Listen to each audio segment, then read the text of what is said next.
Since we are in Berlin and we are also very close to the Berlin Wall, we choose the subject beforehand to explore and also take as a subject that we want to use for our experience.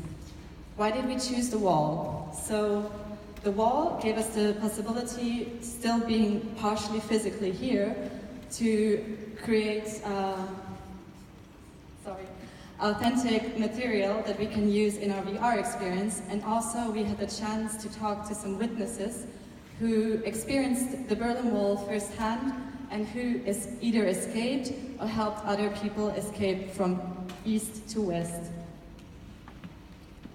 So what we try to do is capture different forms of material.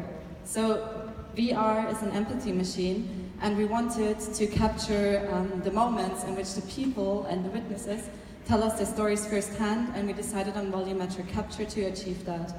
In this way, we can also put the people together with the viewer in one room, and you can have this experience of being with a person telling you the story and have a more emotional and empathic connection. So being in a person in the same physical space was important to us.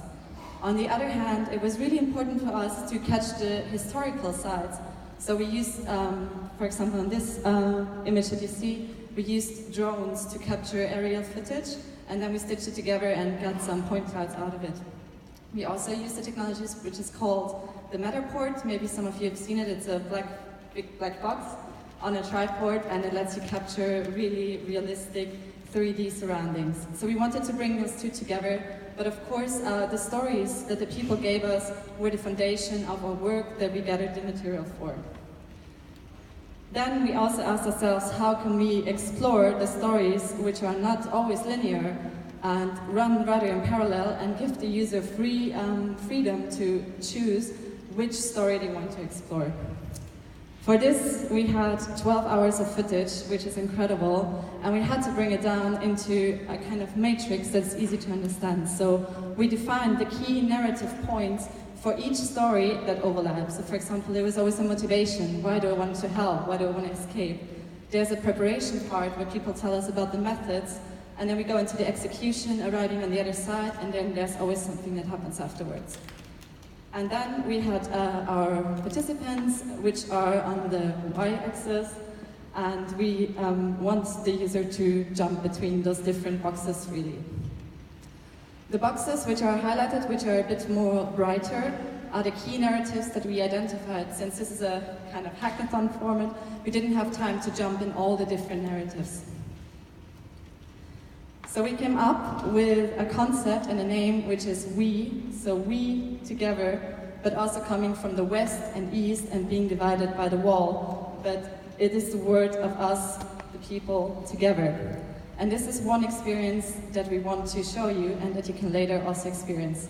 We don't want to go too far and show all the experiences in detail because we want you to experience it in VR and also give you the opportunity to be surprised by the stories, to learn something new, and to listen to the stories that the people have to tell. These are a couple of different images that we used. So we have also kind of different visual styles to give you more guidance in which storyline you actually are. We tried to capture realistic footage. This is some moving images that we have, and some interiors of houses where actually tunnels were built. But we also went into a more artistic direction to kind of be more emotional and use VR in this matter to convey feelings. We want to show that we had a lot of fun throughout this week, and we were very productive, but we also want to thank the witnesses who made this possible and who shared their stories with us, who are also here today. And before we wrap up this presentation, I would like that maybe you can stand up, if this is okay.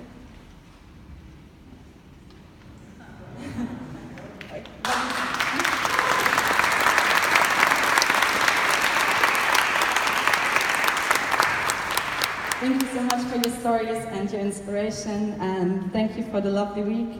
We hope to see you in our area so that you can try out our experience.